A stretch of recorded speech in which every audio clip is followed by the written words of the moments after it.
Hello and welcome back to the only show where the dark side could be referring to the Sith, Superman's villain, or one half of my grilled cheese no matter how many times I try to make it.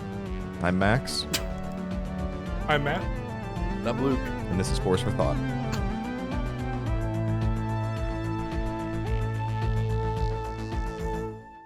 Just a little grilled cheese humor there for you. All right, hello and welcome back to a very special episode. Today we are celebrating the 20-year anniversary of one of our favorite Star Wars films, Revenge of the Sith, which I'm super excited about. The hard thing about reviewing something like Revenge of the Sith, though, is I feel like, does anyone have any hot takes in particular? I know it's kind of a weird way to start a review. Otherwise, we'll just go into our own personal experiences with it. But I mean, it's one of the best movies. I think as the podcast, it was our number 2 or 3. I know Tales. Definitely, I think 3. Not Last 2. Jedi. Yeah, was number our 2 first. was What was our second? Empire Strikes Back. Are you kidding Empire me? You was don't remember 2? the debate where Luke and I think we're actually mad at each other? I never get mad. That's a lie. Re-listen to that tape. So our third favorite movie, the, Revenge of the Sith. Nothing but glowing things to say, but I do want to start by asking you guys about your own personal experience with it. Do you have any great memories associated with it? Matthew, I know you lost your virginity to this movie, so I was wondering if maybe you can go into great detail about that. Yep, it was the movie theater. No, it was you were 11. Jesus Christ. Yeah. Do the math real quick. It was indeed. Yeah, so was Max. No, you were 10. It was with you. I was just gonna say, for Revenge of the Sith, I feel like in college, our friend Josh was like, "This is my favorite Star Wars movie. It's the best one." I think he said, he was a big advocate for Revenge of the Sith, which is now funny because I think he only likes things with Luke Skywalker in them. So now I'm just kind of questioning everything that he's ever told me. He does make an appearance. Yeah. It qualifies. The entire movie, poor Josh was hating on it, and then the last second, he's like, "Oh, goat." I never really felt super victim of like hating the prequels since we grew up with them. But I always remember, I don't remember like the love for Revenge of the Sith. I don't get it. Like, it's just like, it's the third, whatever. Like, it's the best one of the sequels, blah blah. But then, I remember rewatching it, in college, towards the end of college, and being like, oh my god, I'm like totally wrong. And this is also, again, think of, at this time, it wasn't as accessible. You would have to watch it on DVD, basically. I don't even think it was even, I don't think you could even buy it on Amazon at that time, like to stream, which is like a weird thing to even say. But I remember rewatching it when I was home. I had like the Blu-ray edition, and it was like, oh yeah, this is an amazing movie. And it brought me back to, I think, my biggest memory with it, I'm sure you guys too, was going to like Toys R Us or going to Target and just seeing the massive displays and the action figures. And it was like, even though the 2 movies prior to this were not the best, right? Like, when you're a kid, they're all fun. Even Phantom Menace comes out, it's about like, trade disputes, and you're just like, I still like Star Wars and the lore and the universe. And for some reason, Revenge of the Sith, it just kept up the momentum for being a kid and the action figures. And then I think that's what really cemented it, I think, of being like an ultra Star Wars nerd, was just like, even through those movies, you're still excited by the action figures. You're still excited to see what the movie's going to be like. And you're still excited by all this stuff and already buy into it. Literally put a dollar amount on there before you're even seeing the movie. And it's exciting. That's all I have to say. I love this movie. It's my third favorite Star Wars movie. I am willing to push back a little bit more on how much everyone online apparently loves it. Like, it seems to be the internet's favorite Star Wars movie from what I gather more often than not. And I don't want to yuck anyone's yum, but I consistently see people saying on Reddit like, "Oh, this movie is like legitimately amazing," and I'm like, well, not legitimately. Like, I do say that about The Last Jedi and Empire, but it's still not very. Revenge of the Sith is not very well written or acted or directed, and like most of the tenets of traditional filmmaking are subpar quality. It, as a Star Wars movie, it is my third favorite because I mean, for the same reason I love the other prequels, even though it's not a great movie, it's great Star Wars lore. The fight scenes are great, the music's great, the characters are amazing, and where the Phantom Menace, it can be kind of boring at times, but then the final battle is amazing. And Attack of the Clones, the love scenes can be kind of cringy at times, but then the final battle's amazing. Revenge of the Sith, there is a final battle of that quality in the beginning, 4 in the middle, and 2 at the end.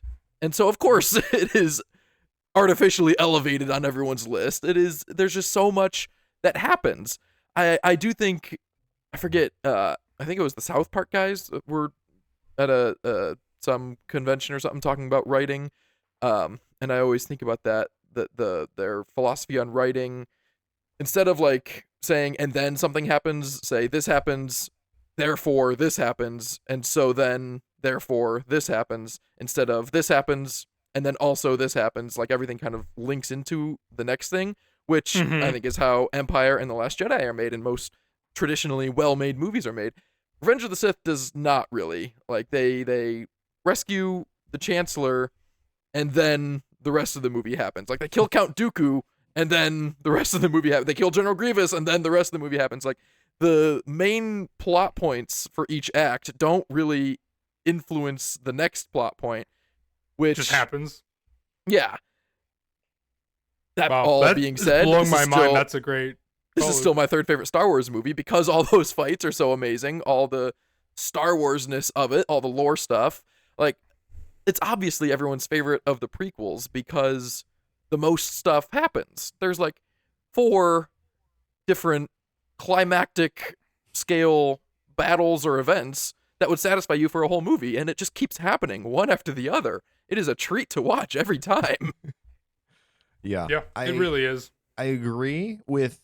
I think the pacing is what you're getting at, because and it's hard to criticize just this movie alone for that, because it's a problem with the entire prequel trilogy as a whole, where we knew that they were going to do, or not we, 'cause I was 6 years old at the time, the world knew that they were going to do a Star Wars prequel, right? And they were like, oh, okay, there's a lot of things that they could do with this. And then the decision to start with a young Anakin Skywalker, introduce all these Jedi, and like not even cover the ground that a prequel would need to cover, but like actively start undoing some of the stuff that you had already laid groundwork for. So it's like, okay, not only do you need to connect this into A New Hope, but you also kind of have to like explain away a lot of this stuff. Like, why are there so many Jedi? Why is Anakin the creator of C-3PO? Explain away, yeah. Like, there's just like so many weird things like that. And from a pacing perspective, I would think that episode 1 should end with the start of the Clone Wars, because it's just weird that the Attack of the Clones, the second one, ends with the Clone Wars just beginning, when they're like trying to set it up as like this main event that was like referenced in A New Hope and everything like that. Then episode 2 could have been, the actual war, and episode 3 could have been the end of the war. Instead, episode 2 is the start of the war, and then it just ends right away in episode 3. And I remember as a kid just constantly thinking, like, why is Count Dooku in this movie at all for 2 seconds? Like, why didn't they just kill him at the end of episode 2? And now that I'm older, I'm like realizing, okay, well, it's because he was the leader of the Separatists, and that would have just ended the war, and it never would have happened to begin with. But then I'm like, why didn't they show us the war? And luckily, we have the hindsight of having the Clone Wars TV show, which absolutely fills that gap. But it is weird, without any sort of that context or anything. Because and then it's like, okay, so what you're episode 3 saying starts, is, and the Clone Wars is basically over. It's like, oh well, now we just got to take out General Grievous because he's the commander of the droid army, which is an interesting thought about the difference between Star Wars and the real world. Because normally when your leaders are killed or are captured, the fighting ends. But this is a droid army, and they're programmed to just keep fighting. So they're just going to keep going until they take out all of their chain of command. I don't know. I think it's interesting. I was thinking about it in terms of the Civil War and the American Civil War. Yeah, the American Civil War, where it's like if they had captured the American Civil War, not the Galactic Civil War. Is that what you're saying? I don't know. I was just joking. Lots of countries have had their own civil wars, haven't they? Are you not familiar with the Civil War in Libya? The American Civil War, had the North captured Jefferson Davis, like everything would have just kind of come to a pretty big screeching halt or anything like that. But I don't know. Whatever. I'm putting too much thought into it. But yeah, I always thought that was weird. No, I agree. I've brought that Mhm. forward as a force for thought once, but I'll reiterate it now. When you introduce Grievous, or when Grievous meets Anakin, and he's like, "Oh, I have you captured," and he's so smug about it and everything. Like, Anakin just killed Count Dooku. The war is basically over. You have no high ground to stand on. Like, even if you did capture Anakin and Obi-Wan, like, you are losing this war horrendously. Although I guess not if you have still captured Palpatine, which I don't think that, or I never really appreciated until I read the novelization of Revenge of the Sith, how much of the end of the war Revenge of the Sith starts on. Like, they captured Palpatine and killed Dooku and then rescued Palpatine. Like, those are massive swings in this war that had been going on for 3 years. Those are all war-ending events that just you experience all in 10 minutes there. You know, I feel like it's one of those things where it's almost like they didn't have a plan going into it. They're like, oh, yeah, we didn't kill off Christopher Lee because we wanted Christopher Lee for the third one, but he didn't make sense for the story, so he's dead now. Yeah. I mean, whether or not that makes sense because they planned it to make sense or we've made it make sense around that is irrelevant. It does sort of give that vibe. And is then fine, though. you think about everything that the movie had to accomplish. Because, like I said, the trilogy as a whole did not cover a whole lot of ground in episodes 1 or 2. I mean, going into episode 3, it needs to show the downfall of Anakin, the birth of Luke and Leia, the disappearance of all the Jedi, and the birth of the Empire. That is a lot of ground to cover in one film. And Boba Fett getting his It's- empire and his armor and painting it green. I don't remember much from 2005. I was 8, but I remember being very excited for that plot point. They I did showed not Boba get Fett in it. Attack of the Clones. Surely they wouldn't just leave that there. Yeah, Yeah, you'd think. stupid us. I mean, what? Like, talk about action figures. They had us buying them no matter what, and they were like, no, we don't even need Boba Fett this time. So, oh Jesus, confident. All right. Well, I kind of want to go through some of the movie real quick, kind of talk about some of our favorite parts. And like Luke said, I feel like there's an iconic battle sequence every 10 minutes in the movie. So I guess that's pretty much, in the terms that we're going to discuss it in. Starting with the opening space battle, one of the greatest space battles in all of Star Wars. I think space battles are one of my Yeah. favorite parts of Star Wars. I love Return of the Jedi. Return of the Jedi is my favorite Star Wars movie, and a large part of that is because it has the best space battle. But the opening space battle in Revenge gives it a good run for its money. I I- remember Mhm. I've heard before they talk about the intro to, or the opening of A New Hope, how it really just throws you into the action. There's this cruiser and it's being chased by this much bigger cruiser and there's laser fire, and maybe that was exciting in 1977 terms, but when I watched that No, it's movie exciting still. I'm pretty bored in the intro. This is an exciting intro with those war drums right away, and then those two fighters crest over that the Venator, and then you're right in the battle. That is I mean, it's feels disingenuous to say it's an improvement because it's just effects and pacing of our time, but I love that intro.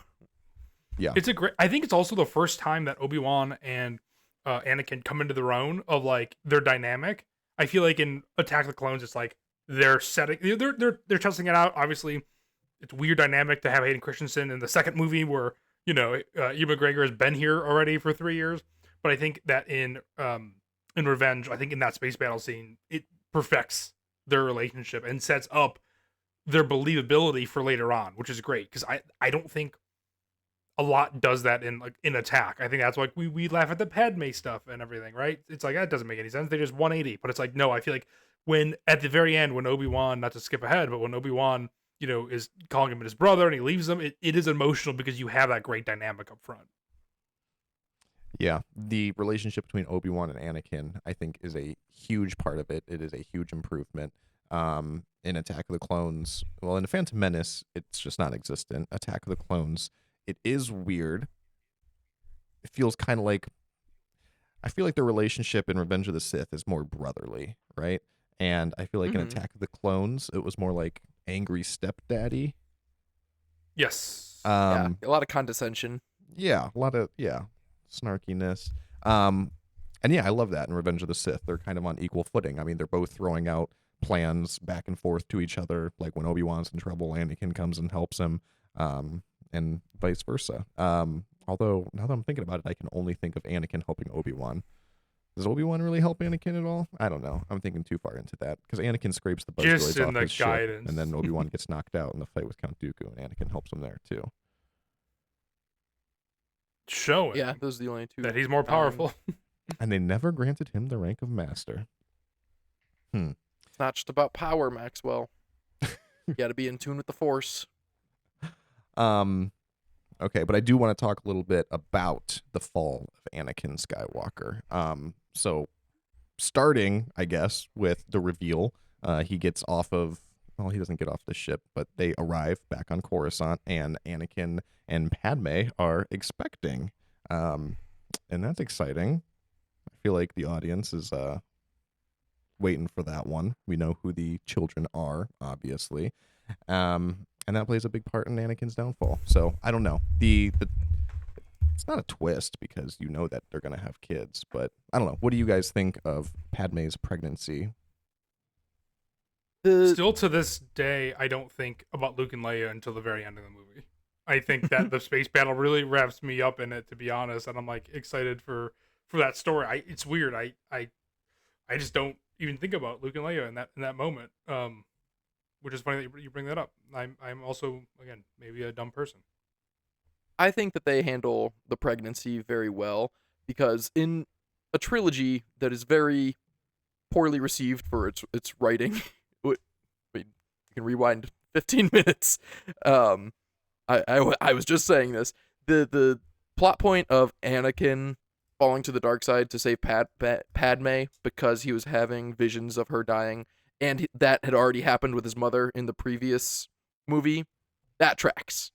People always complain, or at least they did back when it was cooler to hate on the prequels, that Anakin's fall to the dark side was so rushed and quick. In like 1 minute, he's saving the Chancellor and being a hero, and like I forget what the exact runtime is. Like 26 minutes later, he's slaughtering the younglings.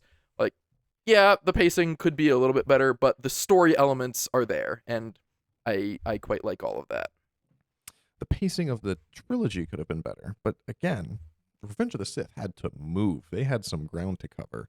And they did it. Yeah. But I always, yeah, I absolutely agree. I always think that the acting, and I'm curious if you have any specific examples, Luke, because people give Hayden Christensen a lot of crap for his acting, and a common one is in Attack of the Clones when he is crying to Padme saying that they were animals and I slaughtered them like animals. I hate them. And he's like screaming. I always got goosebumps during that. I did not think that was I bad like that acting, scene. but people really I agree. give that scene a lot of crap. As well as some of the other scenes where he's like trying to flirt with her and like, yeah, that's a little more reasonable, but that's also writing. I don't know. But I didn't really have any issues with that in Revenge of the Sith. I agree. I thought, okay, she's pregnant. He's afraid of losing her. He's having visions, like you said. It all was very logical. And I don't have any problems with it. Obviously, Palpatine sensed that, or he knew that that Padme was pregnant somehow, and he was able to manipulate that. There's an incredible amount of subtext in this movie, which, as a diehard Star Wars fan, I love unpacking it all and getting the lore nuggets in different ways. But if you're just watching the movie, it can be confusing. Like, Padme's pregnant. It's like, oh my god, is she like 6 weeks along? Probably. No, she's like 7 months along, and Anakin was actually on the Outer Rim sieges for months and months, and they like kind of say like, oh yeah, I was out there for a long time. And I don't know if it's like Anakin has confided in Palpatine that he married Padme. We know that he confided in Palpatine that he slaughtered the Sand People, so like maybe that's not explicitly stated, but it's a realistic jump to make, a fair jump to make. When did he say that to Palpatine? That he slaughtered the Sand People? Yeah. Palpatine tells Anakin, like, remember what you told me about the Sand People? Oh, yeah. It might have been... No, it was this movie. I do kind of recall. Yeah, it is. That's interesting. Is it not I did not think when about they're that. watching the opera? No, it's not then. But I don't remember when it is. It might be then. It might be then. Guess I did not rewatch it closely enough. But let's talk about that then. Oh, sorry. Go ahead. The other thing I wanted to say, one of the notes I had, the scene, yeah, in Attack of the Clones, the people hate on the love scenes so much, and they're not great. I get the criticisms. I don't mind it. It's not my favorite part. It doesn't ruin the movie by any means. But I don't see anyone hating on the love scenes in Revenge of the Sith, and they are as bad, if not worse. There's only the one when Anakin is watching Padme in her horribly uncomfortable nightgown with the beads on her arm that you would sleep on. Costuming error there. And he says, "You're so beautiful," and she says, "It's only because I'm so in love." And he says, "No, it's only because I'm so in love." And she says, "So love has blinded you." And he says, "Well, that's not what I meant." And she said, "Well, that's probably true." It feels unnatural. That's not something people say. It's uncomfortably on the nose for Anakin's story arc, and it's not romantic. That is my least favorite Anakin Padme love scene in a trilogy with more than a couple. I can't say that it's my least favorite. I like that. But yeah, it's a good poll for a good example of bad. I'll chalk that up to both writing and acting in Revenge of the Sith.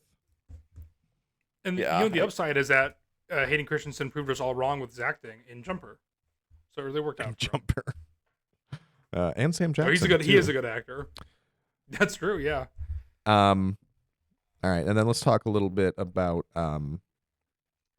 the opera and the Darth Plagueis the Wise and Anakin's downfall to that, because obviously it's famous on the internet. The story of Darth Plagueis the Wise, everybody loves it. I think it's a good scene, but I think it's more of a meme than anything else.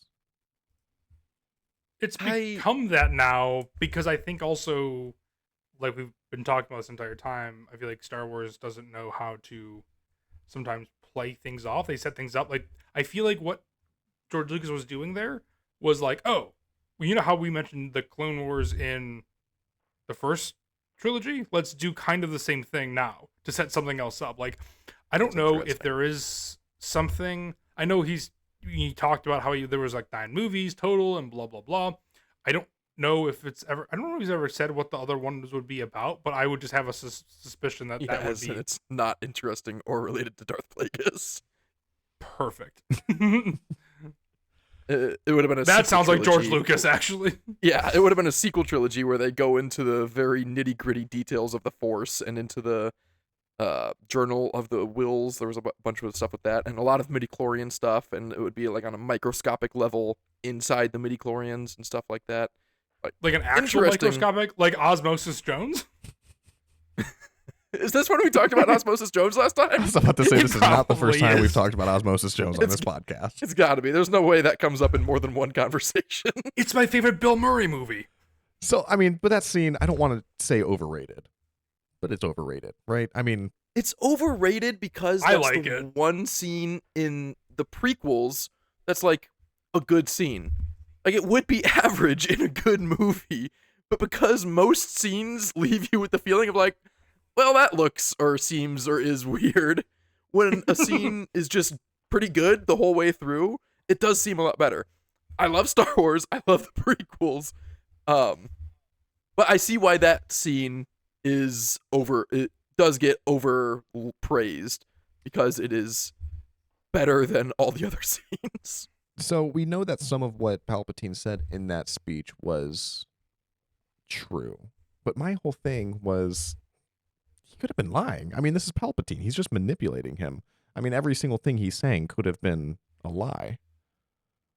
I always thought it was more of a lie than truth. I remember finding out that Palpatine was talking about his master, and I was like, wow, that's crazy. Is it like really his master? And I was probably on Wikipedia. Maybe I was talking to someone. But it's like, yeah, it's really his master. He was Darth Plagueis' Padawan, and then he killed him in his sleep. And I was like, how do I know that's true? And what benefit does that have for being true? Like, the story works just the same if he did make it all up. Like, it doesn't need to be true for Anakin's sake. And yeah, it is true, and I like having that lore information, and that's all interesting. Acolyte season 2 is going to get more into Darth Plagueis, and that's all going to be great one day. But One day.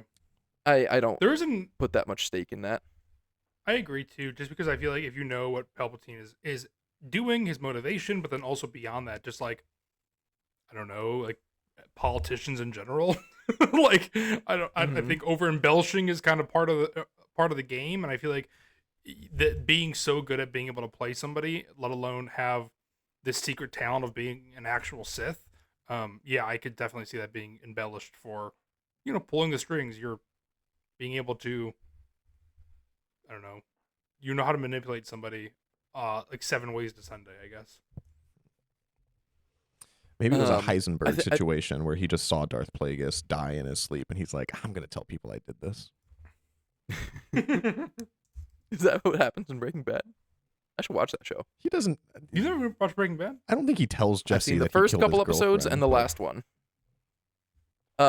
Another scene that jumped out at me on this rewatch that is before the opera scene, I believe, when. So I mentioned already that the movie is very reliant on subtext. Like when Mace Windu says he has control of the Senate and the courts, it's like, we know nothing about the courts. Are you just equating that to our world understanding of the courts? Like, this is the first time a court existing in Star Wars has really been brought up. Great point. Not exactly, because C.O. Bibble talks about all of Newt Gunray's trials in Attack yes, the Clones and and how we- he's still in charge. So I know that there's and we all the court pay attention exists. to that. Yeah, exactly. That was a throwaway line then, and this is now apparently a big deal to Mace Windu that Palpatine has control of the courts. But it's stuff like that, relying on subtext. And I would love, I mean, obviously this movie does not have time to get into the nitty-gritty of stuff like this. There's just too much to get through, and I wouldn't want to change much of this movie because it's great. But when Anakin rolls up to that meeting as it's ending, and Obi-Wan's like, "Oh, you just missed the report on the Outer Rim sieges," I'm like, "Ah, damn it! I'd have loved to hear that." Quinlan Voss is doing something. Like, I would give anything to be a fly on the wall in that room. If That you- all if anyone sounds took minutes, I would fascinating. love to give it a gander. Yeah. I don't know how else to to describe this, but I feel like what happened when they were writing was like George Lucas was like, how in Attack of the Clones we talk about the courts, and I just have a gut feeling Doug Chang was like, oh yes, of course, not having to do that, because I feel like Doug Chang is such a kiss ass, and I'm not saying he's wrong for it, but all I'm saying is that I feel like he definitely is a yes man to George Lucas. That's it. Well, that was famously true that George Lucas was surrounded by yes men for the prequels, for all three of them, for better and Yeah, worse. Doug Chang. To be fair, I would be too. I mean, after you do the original trilogy, Oh, it's I like, agree. no, listen, I know what the fuck I'm doing. You guys just sit down and do what I say. Yeah, I would never tell George Lucas anything. I would give him no notes. But the other thing A about 20th minute lightsaber fight? You sure, George? Like, that would have probably been my only note, and that's the best part of the movie. So, yeah. I'm not going to do anything. going back, I guess, to some of the writing is another problem I have with the Darth Plagueis the Wise monologue is I feel like it's pretty on the nose. Like, I feel like Anakin should definitely be able to figure out at this point that Palpatine is a Sith Lord. And he's definitely suspicious, but it's not, like, confirmed until he talks to him later in his office and he, like, basically comes out and says that you're a Sith and everything. So it's like, all right, maybe we didn't need to come right out and spell it, but I also understand that it's for younger audiences, too. But That, again, goes to the subtext that the Jedi were actively seeking out this Sith Lord that they knew existed. And we, the audience, don't really understand that. Like, there's that line in episode 2 where Yoda says only the Dark Lord of the Sith knows of our weakness, when Mace Windu says, I think it's time to inform the Senate that our ability to use the Force is diminished. And then when Palpatine tells Anakin that he knows the dark side, and Anakin's like, you're the Sith Lord. Like, I'm almost taken aback, like, the Sith Lord. Like, if you knew that there was a Sith Lord, then yeah, it's definitely the guy talking to you about Sith. He's not the brightest. well, none of the Jedi But he are. should be. But that, obviously, that's a big theme of the movie. But then, all right, so here is a hot take that I want to talk about. Obviously, Anakin goes back to the Jedi. He reports this. They say, okay, we're going to go arrest him. And they gather a ragtag crew of Jedi, none of whom are memorable in the least bit. Ragtag. Not memorable in the least bit. But then they go to arrest him. And my question slash potential force for thought that I had is, what are they arresting him for exactly? Treason. No, that's why he fights them. They're committing treason. Yeah, no, I don't know, actually. Ki-Adi-Mundi says, with the destruction of General Grievous, if he does not give up emergency powers, he should be removed from office. But they don't really give him the opportunity to remove himself from office. They kind of jump that gun, you know? Yeah, that's kind of separate. They find out that he's a Sith Lord, and they're like, oh, okay, we're going to go arrest him. Which raises the question, like, is it illegal to be a Sith? I mean, is that not just like a religion? I mean, is it illegal to be a Sith in Star Wars? It's not illegal to be a Nazi, but it's not definitely not good. Cool. Definitely, we're definitely going to say, hey, man, come on. I had several questions like that on this watch through. Another one when Obi-Wan and Yoda are going through the Jedi Temple the day after the slaughter, and they're really just walking around the hallways. Like, they did not leave any of the 501st back to see if anyone, like, I know they killed all the people out front, but like, no one's in the temple, which is fine. But Obi-Wan is like, oh, not even the younglings survived, and Yoda says that they weren't killed by blasters but by a lightsaber, and Obi-Wan says, who could have done this? And Palpatine. You know, Palpatine probably did it, right? Is that not the logical conclusion to come to at that time? And then I was thinking, no, they don't know Palpatine is the Sith Lord yet. When do they know that Palpatine is the Sith Lord? That happens off screen. Yeah, they never have a find out moment. Yeah, because he tells Mace Windu, and presumably Mace Windu tells everyone else. Would he have passed? You think Mace Windu tells him? No, he tells Mace Windu on his way to Palpatine's. I don't think Mace Windu told anyone. Well, Mace Windu gathered. I mean, Mace Windu wasn't already on his way with Kit Fisto and everyone else. He told him, and then he gathered a crew. No, they were in the plane already. The Black gunship immediately after Anakin said that. It like pans out, and then Kit Fisto, Agent Kohler, and CC-10 are in that ship. So they were going to arrest him independent of being a Sith Lord. Yes. Okay, that makes more sense. In that case... Which, I guess, that sort of answers that question. Maybe they were just going to diplomatically tell him, like, hey, the war's over, it's time for you to relieve your power. But then Anakin says he's not going to relieve his power, he's a Sith Lord, so then they go in guns blazing. Which is also a mistake, but more justified. My God, could you imagine being Agent Kohler in that situation, just being like, okay, yeah, we're just going to go talk to a politician real quick, and then in transit being like, oh, by the way, this is a Sith Lord and the mastermind of the entire separatist war, or the entire clone war, and you're just like, damn, I really thought this was going to be easier. Like, I should have stretched more before I got on the plane. Yeah, that is taking an extra PTO day. God damn it. They're just like, oh yeah, Sheev? You want me to go talk to him?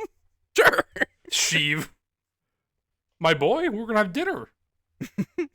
And then before I talk about the climax, I'm kind of jumping around a little bit by character, but I do want to talk about Obi-Wan a little bit, going up with General Grievous, because we haven't talked about Grievous a whole lot. Again, as a kid, the introduction of Grievous also felt weird, because I was like, where was this guy the whole time? But I thought Dooku was the general. Yeah, exactly. And in my little kid brain, I can't like distinguish what the roles are or anything like that. Like, I know, like, oh, he's the general of the droid armies, and Dooku's like the actual separatist leader or whatever. So again, back to my comparison of Dooku being Jefferson Davis, I guess Grievous would be Robert E. Lee. But still, those are the generals in the American Civil War. Yeah, the American one, correct. I never really understood that, and I always just kind of was confused by Grievous's existence. But outstanding character design and outstanding choreography. The battle sequences with him, or the fight sequences, are good enough that I always love General Grievous. I mean, probably one of my favorite characters from the prequels, even though he has very limited screen time in the actual trilogy. Obviously, he's a very main character in the Clone Wars, but very minimal on-screen presence. I was kind of getting to this earlier when I said, like, killing Dooku didn't really do anything for the plot of the movie, when, like, that should be a momentous moment in the Clone War. And then also killing Grievous doesn't really do anything either, just because Order 66 is right after. So, like, from a big picture standpoint, Grievous and Dooku could have been combined into the same character, and it probably would have been more cohesive. It would have taken a good amount of rewriting, but it's like the bringing Palpatine back in Episode 9. Like, the idea to bring in Palpatine is a bad idea, but the execution is fantastic. Like, Grievous is super cool. All of his fight scenes are awesome. His design is incredible. His theme is great. It would have been, I mean, obviously, well, I do remember seeing Revenge of the Sith in theaters. I was 8, so I remember that. But Grievous, like, his 4 arms was revealed in the trailer. And more so than that, Grievous was in the 2003 2D animated Clone Wars series. So it's not like anyone was surprised when he pulled out 4 arms. But my God, can you imagine if you were like this asthmatic, half quarter organic droid that couldn't like speak a full sentence without having to catch his breath, all of a sudden goes toe to toe with Obi-Wan because he has 4 lightsabers? Like, that is such a bitchin' moment. I mean, you don't even know what that looks like. And the creators didn't know what that looked like, too, because I always think of behind the scenes fact when they were talking about that. And they were like, yeah, we had to have Obi-Wan cut off 2 of his hands very quickly in the battle because we literally don't know how to choreograph this fight. Yeah, I barely have to suspend my disbelief that 1 lightsaber wielding person could go up against a 2 lightsaber wielding person, and they can't just attack you at the top and the bottom at the same time. 4 lightsabers, there's no chance. No, I mean, realistically, what he did would have resulted in instant death 100% of the time by spinning 2 of his lightsabers like a helicopter really quickly. I mean, yeah, that's OP. I would say there's no counter defense to that, but apparently Obi-Wan had one locked and loaded for that, so. Not only is there no counter to that, like, even when it was down to 2 lightsabers and Obi-Wan and Grievous, like, interlock blades and it's like in a gridlock, Obi-Wan is a man and Grievous is a machine. There's no way their strength is on an equal level. Yeah, that's true. I mean, Obi-Wan has his arm is tied behind his back by just being a human. Yeah. All right. Well, then that kind of brings me back up then to Anakin's storyline, because the next thing that I want to talk about is Order 66 and the Jedi Purge. So, like I said, one of the things that this absolutely needed to cover was what happened to all the Jedi, because they were called by Han Solo an ancient religion in A New Hope, and they seem to be doing very well for themselves in the prequel trilogy. So, Order 66, very necessary, and it's hard for me to go back to a time when I didn't know what was going to happen, because with the context of the Clone Wars and the inhibitor chips and everything, I'm just like, yeah, it just makes absolute sense. But at the time when you're watching it, thinking that they were just evil the whole time and that they were ready to do this on a switch the entire time they were with these Jedi is pretty crazy. Luke, I remember you were the one who told me that there was, I guess, a story in Battlefront 2 that I guess I just never played. And there was like a voiceover with the clones, and they were talking about how they all knew what they were going to do that day, and they couldn't look their generals in the eyes because they knew what they had to do and stuff. And that is just crazy to me, to think that that was like a possibility, but to think that they probably didn't even know at the time what was going on. So do you think that the inhibitor chips were always the plan, or do you think that was something that they kind of thought in retrospect makes more sense? Definitely retrospect. When they started making the Clone Wars and they had the idea to, like, oh, let's make the clones cool and interesting characters, you have to write a way around them being not secretly diabolical the whole time. Like, I know the inhibitor chip doesn't come up until season 6, but I think as soon as they started the Clone Wars, they had that in their back pocket. But that could have been in their back pocket since George wrote episode 3, though.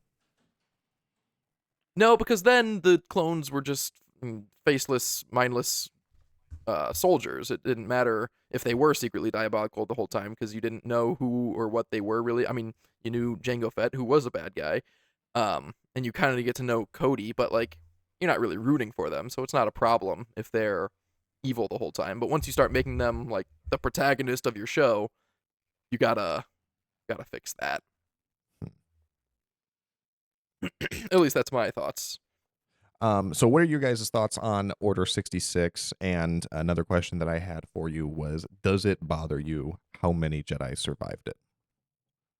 No, and I'm tired of people being bothered by that because there were so many Jedi that didn't survive it. It's like the seeing someone you know at the airport thing. Like, oh, you always see someone you know at the airport. There are so many people that you see at the airport that you don't know that the percentage is reasonable. So let's just dispel that whole theory. I'm tired of that. Yes, they can make stories with surviving Order 66 members for the next 50 years, and I will be okay with it. There were so many Jedi.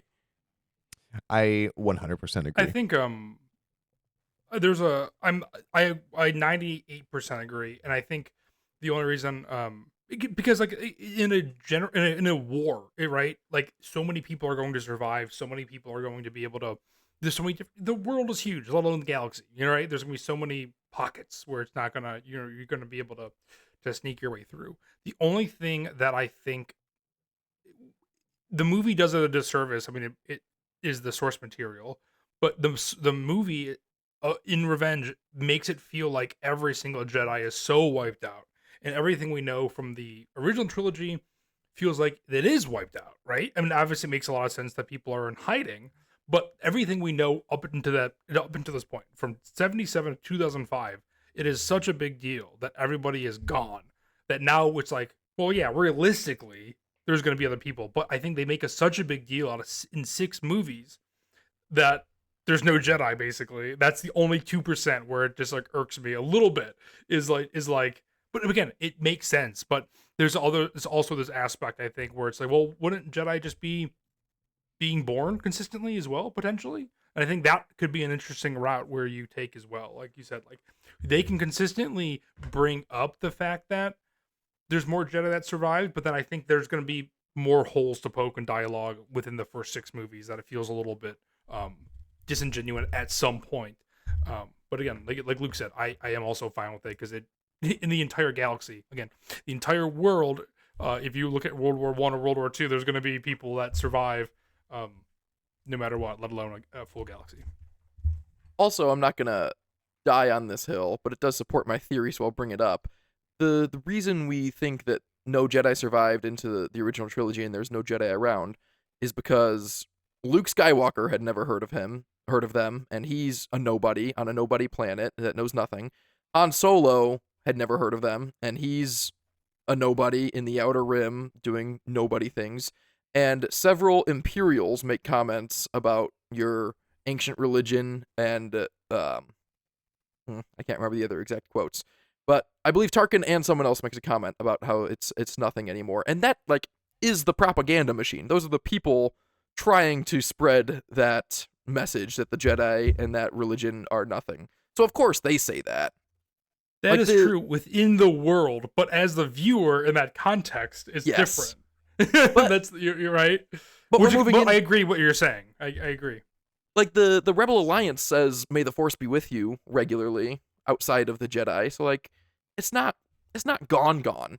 It's politically criminalized, and it's like people are scared to talk about it, and that all makes sense. But yeah, it's not.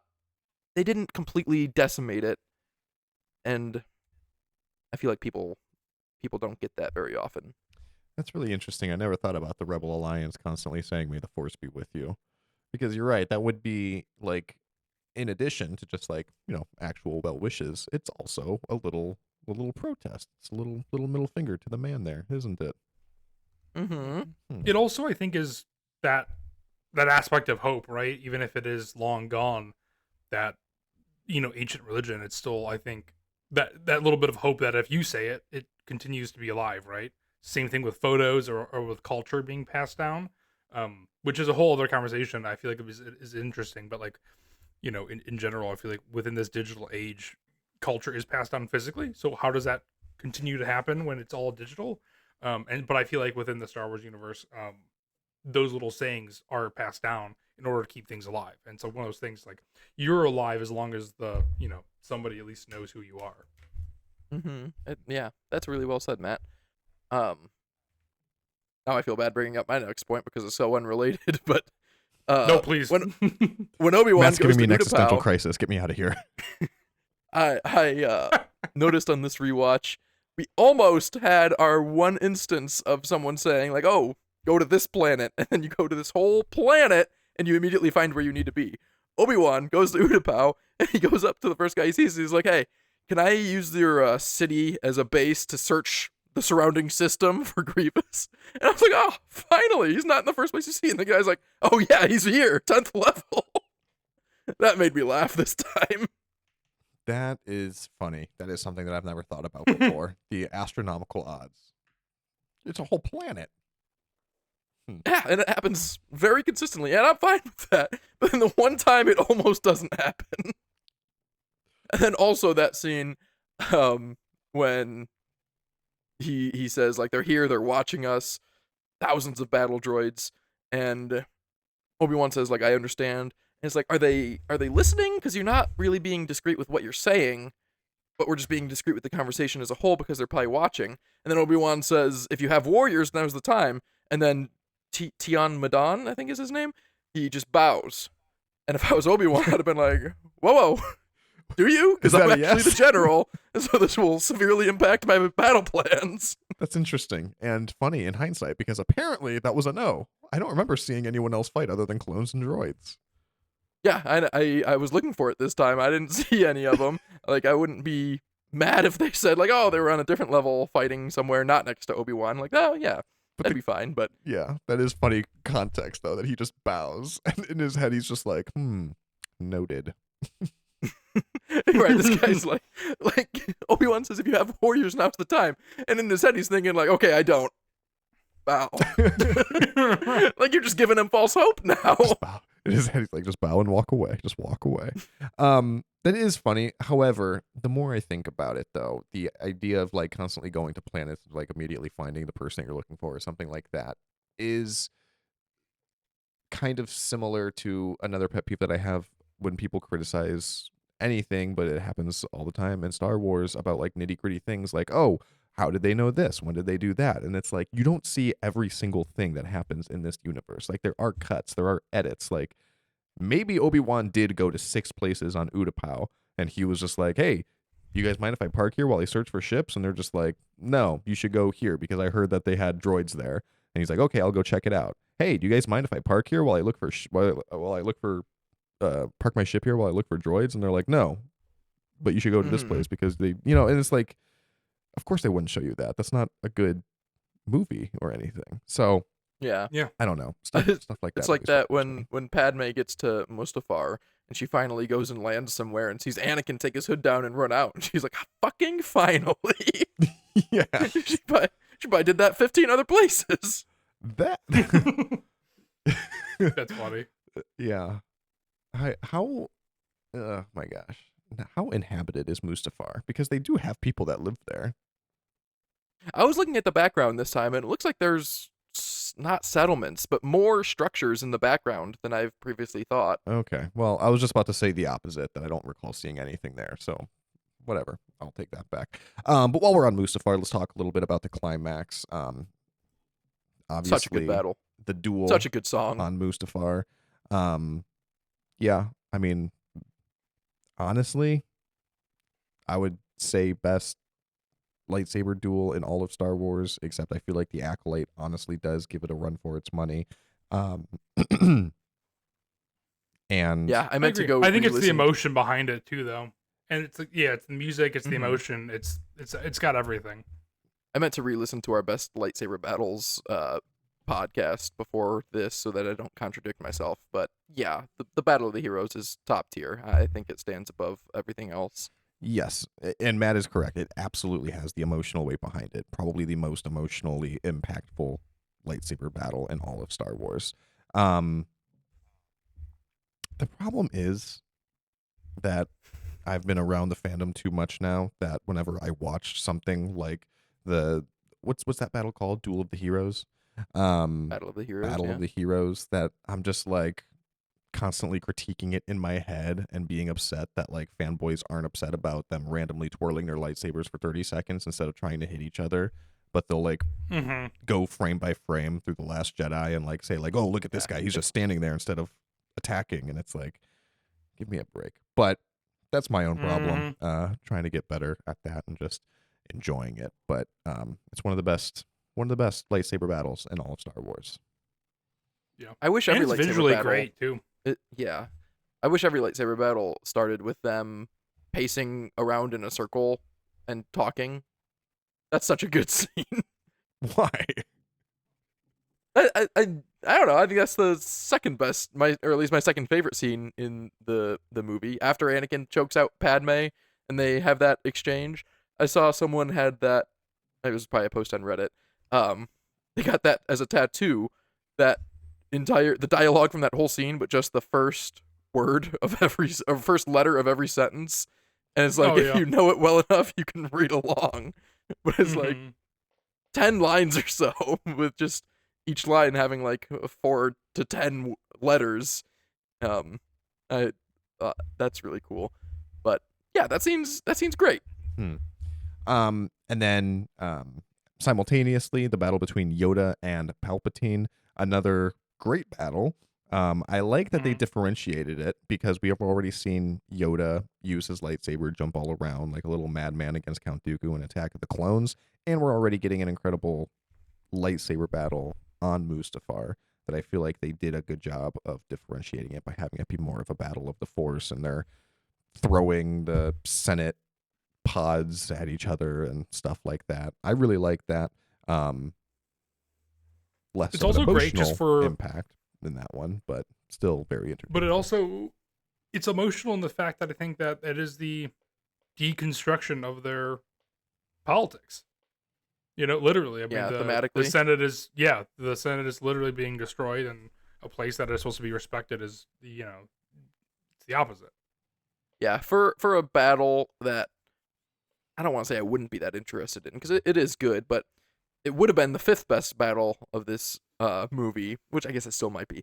The moment where it has the aerial shot of the central whatever the chancellor's pod coming up into the whole Senate, that shot is amazing. Like, I get so much more invested into that fight right then. I've never thought about the symbolism of it literally occurring in the Senate and destroying it as they're going. I'm blowing your mind today, Max. That did. Yeah. Another thing that I don't like that much about Revenge of the Sith, which I want to be very careful that I end up being more positive than negative, because I worry I'm dipping down too low. But the Palpatine's face design, I don't know. His face design? Yeah. How it after he just gets looks like a electrocuted straight- and becomes scarred and deformed. Straight scrub. I don't care for that. Like, I never thought that his face was scarred and deformed in the original trilogy. He was just old. And I thought it would have been fine if he just kept his normal face. It's okay to get scars and stuff, but I don't know. If you don't know, I'm going to sound, if you don't agree, I'm going to sound stupid, but just looking at it, I don't like it. And I don't I know really exactly what you see mean. See a necessary you're story like- element for it. When you first see him in general, you're like, oh, okay. Well, how does he get like that? And then that's not exactly how I expected it either. He's just electrocuted, to look like an old nutsack. Yeah, it is a little off-putting. And then I think seeing him in his like purpley robes mixed with his like very newly fresh face that does not scarred at all, he just looks like that now. There's no like blood or like there's no like bandages. Like, I feel like he should look worse and then heal to how he looks like we know him. Well, But he again, says that he's left my- scarred and deformed, but do we have like an actual canonical explanation of what happened to him? Because he wasn't electrocuted himself. I mean, is that just the effect of pouring out so much energy that it just sucked the life out of him? Yeah, I don't have the answer, but it's worth pointing out when it was similar in Star Wars Rebels, when he like keeps presenting himself to Ezra as like the pre-Order 66, approachable Palpatine, and then as he started to reveal more of himself, he became like the messed up version that we know. So maybe it is like a version of the yellow Sith eyes, where it's like if you let your Sithness out, this is what happens to you. But it's not like that's when he was letting his Sithness out. Like, he was getting electrocuted. Like, did Mace Windu do something to him? Is Palpatine was not like doing any more in that moment than I thought before or after. So I don't have the answer, and maybe there is one, but I don't know. Matt, remind me to talk to you later about our Star Wars parody cover band to do a version of Down with the Sithness. Ooh, yeah. Top of mind. How did you know I was at that concert, by the way? I meant to text you that. Did you look at my location? Yeah, I track your location. And then Google Rocket, and then look at Rocket Mortgage concerts? That's exactly what I did. I said, what the hell's he doing there? And then I saw that Did you Disturbed really? was playing, and I was like, oh yeah, he told me that he was going to see them. Me, my mom, my dad, and my brother. One of my brothers. You have such a We cool ended up getting family first that you go to see row. It was Disturbed great. with your parents. They got me into them. Yeah, I'll send you a video of my mom headbang. please. She's do. like fist bumping. It's very funny. The face mask thing is interesting. That is kind of like the Sith eyes. Because that is something that I've heard about before, because it's a common thing that people point out with Count Dooku, that he didn't have the Sith eyes. Palpatine didn't have the Sith eyes until that moment. Anakin only sometimes does. I've also heard that that it's like a Force mask. Like that's just what he actually looks like. And like when you don't have the Sith eyes and he doesn't have the wrinkles, like he's like using the Force to manipulate what other people see. But then that would imply that he was using the Force to manipulate what other people see in his whole political career up until that point. I know he's the Sith Lord, but that seems like it's stretching it, you know? I'm just saying what I heard. I don't know. I don't think I don't know. I've never really thought about it too much, but now that I am, I feel like it doesn't make sense anyway. Okay, but anyway, bringing us back to the end of the movie then. Padme's death, Anakin's chopped up, Yoda and Obi-Wan flee into exile. Yes. A perfect ending. It's a perfect resolution to the prequels. I think it covered all the bases that it needed to, and yeah. agree. I should have talked about this when we were talking about Padme's pregnancy, but Anakin tells Padme that he has visions of her dying in childbirth, and Padme's first response is, "No, that's ridiculous. I'm not going to die in childbirth." Like, we've all had kids, and our wives have gone through birth with varying levels of safety. Like, it's not that safe of a procedure. Like, Padme, go to the doctor if your husband is having visions of you dying in childbirth. Like, I'm not saying it happened, like, there's complications more often than not, but if you are worried about having complications with your pregnancy that will end in your death, get it checked out. She does not ever seem concerned about this. I also feel like that is, I'm not saying Star Wars gave us all anxiety, but like it gave, I think, all of us anxiety having kids. Because that's like your first thought, I feel like, is like, oh my God, I'm gonna be a dad. That's so crazy. I'm so excited. And like the eighth thought is like, Star Wars really fucked me up with this though. Like I'm like, I have 9 months to be anxious and not become Anakin Skywalker, basically. And every time you have one, there's a potential you're gonna turn to the dark side, whatever that means. That's a delicate line that Anakin needs to balance, because it's like, hey babe, I don't want to warn you or like, make you worry about this, but I did have a similar vision about my mom, and that was true. So yeah, maybe get it checked out. Another note that I had, when Obi-Wan asks Anakin to spy on Palpatine, Anakin says, "That's treason." And Obi-Wan says, "We are at war."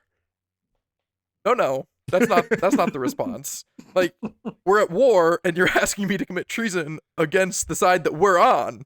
Like, you're not asking me to commit a war crime against the other side, and I'm like, oh no, we shouldn't do that. That's a war crime. Well, war is hell. Like, no, treason is still bad during war. Maybe worse.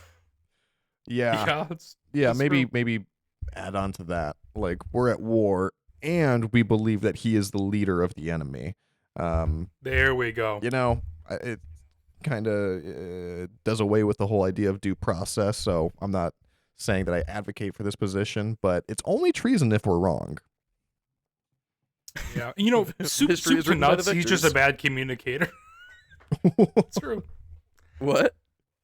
I just said soup to nuts. He's a bad communicator. That's all. But then, Despite that line, I think being poorly written, that is, I think, my third favorite scene in the movie. I really like that scene also, and it ends with Obi-Wan saying that the Council is asking you. That really sums up Anakin's whole arc. That like, yeah, the Jedi suck, and this is why he turns to the dark side. And Obi-Wan kind of gets it, and it's just a shitty situation. I really like that scene as well. Yeah, I agree. Again, with the Clone Wars, they do a really good job of fleshing it out, all of the disillusion that he comes to have with the Jedi over the years. But it's present in the movie too, and that is a good example of it. I mean, the Jedi do multiple questionable things that make Anakin try to stand up to say that he shouldn't do this, but the Jedi have lost their way. They've become blinded, and that's what happens. My last note, which is a High Republic note, and I know you guys don't read it, but Elzar Mann is a main character in the High Republic, and I describe him as just Anakin Skywalker if he had a healthy support system around him. He like has very similar struggles with the dark side, but it always just works out because everyone's pretty chill about it. But Elzar goes to Yoda and tells him that he has feelings for another Jedi and like what should do, and Yoda's like, "Oh, dude, it's chill, just go for it. It's no problem." And when that Anakin and Yoda, I'm paraphrasing, but that's the gist of it. In that Anakin and Yoda scene, I'm thinking about that scene now with Elzar and Yoda, and Yoda's like, "Oh yeah, this has come up before, and it usually just works out. So this is fine, Anakin. Just train yourself to let go, and it'll be okay." And then everything happens, and Yoda's like, "Wow, that did not go at all the way I expected it to." Well, the High Republic hasn't wrapped yet. This might go exactly the way that it did with Elzar Mann. Maybe part of the problem is Yoda didn't learn from his lessons. No, Elzar Mann's a hero, and he's gonna end up just fine, happy and safe with his honey, and it's all gonna be good. With his honey. Wraps up in June, so I'll let you know. it's true. All right. Any other final thoughts on Revenge of the Sith? Any other notable moments, scenes that we didn't talk about? I feel like I've been trying to provide a different take on some of this film. Kind of like I said off the top, this is easily one of our favorites. So it sounds like we're being a little negative, but it's actually because we're actively trying to, and it is not easy. Yeah. I think Go ahead, Matt. we're gonna go see it in theaters as well. I don't know when we're releasing this, No. I guess, but you're not gonna see it in theaters. I'm definitely gonna see it in theaters. I'm gonna bring my 2005 action figures with me and play with them on this little tray before. I got some right here. Yeah, you don't want to see it in theaters, Max? Are you gonna see it? I mean, I would like to, but realistically, no, I'm probably not. Come on up. You're taking the summer off. Let's go. Yeah. Well, I won't be off by then. But anyway, I don't know. I'll keep you updated. I'll let you know. Yeah, let's hit up Valley View. I love this movie, and I know I had more negative things to say than positive things to say about it because there's not much to say about lightsaber go burr. You know, like it start to finish, stellar action, stellar music. I love the characters. It just is it's not quite a comfort movie. It's better than a comfort movie, but I recognize that it has a lot of flaws, and by some standards that would make it not a great movie. But because of all the stuff that I love, it's such a great movie because the things that I love outweigh the problems I have with it so hard. Yep. And it's not just a good movie because it's the best out of the prequel trilogy. It is just it's a good movie. Yeah. I agree. All right. Well, does anyone have any force for thought to leave us with? I do. I was watching Revenge of the Sith recently, and I don't think I already talked about this. The scene where Anakin and Palpatine are leaving Dooku's corpse, and Anakin goes to help Obi-Wan. He says, "Oh, leave him, or we'll never make it." And Anakin says, "His fate will be the same of ours." I was struck by the dramatic irony of how much easier Palpatine's time as Emperor would have been, and his rise to the Empire, if Obi-Wan was left there, and Anakin was like, "Yeah, you're right, he's probably dead." And also the irony that Anakin has the strength to carry him and save him, and the stubborn commitment to his friends and those he cares about, meaning that he won't leave him behind, but that is also the main reason that you are grooming him to be your next Padawan, your next Sith apprentice. Hmm. That was kind of funny to me. And Obi-Wan leaves him at the end. Whoa. How the Anakin was such a turntables. better friend. Hmm. That is interesting. There are so many different layers to that. there really is. That is good force for thought, Luke. I'm gonna be. I feel like chewing on that now. And he was I right. feel like in I don't know what hindsight, else too, to say because he about it, but says that's true. His fate will be the same as he says the fate will be the same as ours. And I guess Anakin and Palpatine don't have the same fate, but Anakin does end up having the same fate as Obi-Wan. They're all killed on the Death Star. What are you talking about? Whoa! They're all killed on a Death Star. Yeah, a Death Star. That's the differentiate. Yeah, that is crazy. That is. Oh, that just blew my mind. That is crazy. Max, you're gonna Their rewatch fate this was all the episode like 3 same. times. Wow. That's the 4th best scene in the movie. Wow. So much symbolism packed into that one line. He is Did stubborn. you just come up with that, He Luke, was now, refusing or did to you? obey the Chancellor, and he was still being fiercely loyal to his friend. Wow, that's so. And that's why he wants him. That's too good. Because he wants him for his loyalty, but his loyalty, yeah. Wow. Okay. Well, I'm gonna have Turns to go out to bed. Star Wars I'm gonna is sleep pretty on that good. one. Well, we said it once, we say it 100 times, but yeah, Revenge of the Sith, 2 thumbs up. Where we already said this. Where do you guys rank it in your movies? 3rd. Where was it for you, Matt? I gotta look, but lower than that. Where's the ring for you? As I try to recall. Honestly, 3rd might be higher. I think it's trending down after this rewatch. Not that I didn't like this rewatch. I think if I rewatched Solo and or Rogue One, those might be trending upward, and they might be about even with Revenge of the Sith now. With Solo? Yeah, I don't I really dislike like Solo, but it is definitely a tier above Solo. Because I put my top agree with 4 in the same tier list. I put Return of the Jedi, The Last Jedi, Revenge of the Sith, and Rogue One as top tier. Those are my top 4 in order. So I put it as number 3 for me. I think it's 6 for me. 6? With what above Yeah. it? The entire prequel trilogy. All the original trilogy? Or original trilogy. The entire original trilogy, Force Awakens and Rogue One. Not in that order though. You put Force Wow. Awakens above it. That's crazy to me. Yeah, I do. I really do like Force Awakens. I think I've said this a lot of times on the podcast too, and you guys don't know this about me, is that I just tend to like the first movie in trilogies better. I think there's less stakes, they're more fun. There's more fun things to set up, and talking about a comfort movie. I feel like I can put on Force Awakens and have a good time, and not be like, oh, this is the scene where this person dies, or you don't have to watch Padme die at the end. That's not really a comfort scene, I mean, so. Han dies. Yeah, but it's not this. I feel like it's not the same as like the ending of a trilogy. Like that, there's so much pressure every time you put on. You can't just put on Return of the King. You can put on Fellowship.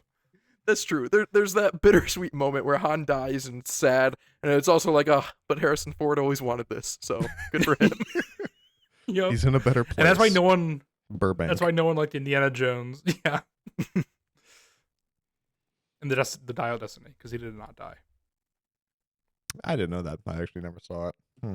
Okay, well, You should watch it. Matt ranked Revenge of the Sith as his 6th favorite. So send us your hate mail at Gmail, forceforthought@gmail.com, or you can reach out to us on social media. See you, Sammy.